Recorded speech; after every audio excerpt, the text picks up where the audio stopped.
안녕하세요 everyone, this is Gia. If you like seafood and if you want some fiery spice on your dishes, today's recipe is something that you'll really like. Today we'll be making braised spicy mung bean sprout and seafood.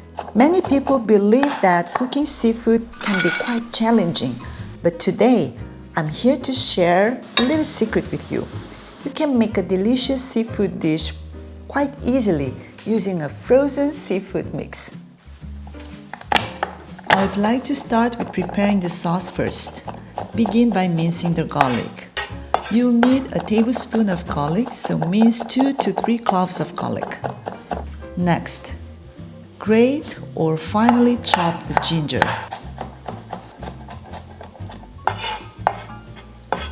In a small bowl, mix together the minced garlic, a teaspoon of chopped ginger, 3 tablespoons of soy sauce, a tablespoon of fish sauce, 2 tablespoons of Korean chili flakes gochugaru, 2 tablespoons of mirin or any cooking wine if mirin is unavailable, a tablespoon of gochujang Korean chili paste, and a little bit of ground black pepper.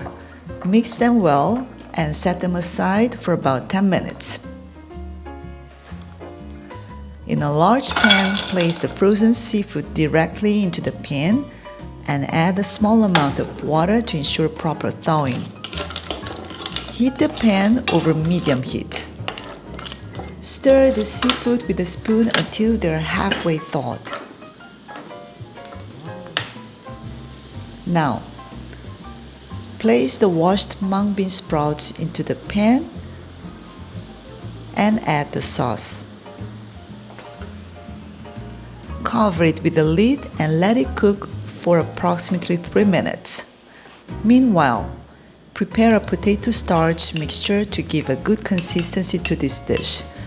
Mix the potato starch with water. Potato starch tends to settle in water, so if you're making this in advance, be sure to stir it thoroughly before adding it to the dish. Alright, now that the seafood and mung bean sprouts are cooked, it's time to combine them nicely with the sauce. Again, avoid cooking them for more than 5 minutes, as overcooking may result in tough and chewy mung bean sprouts.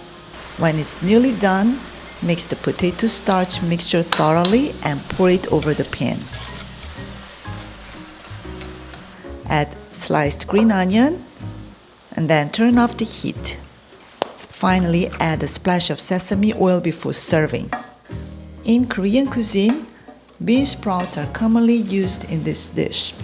However, I used more regular available ingredients in this dish, which are mung bean sprouts. Mung bean sprouts require a shorter cooking time compared to regular bean sprouts.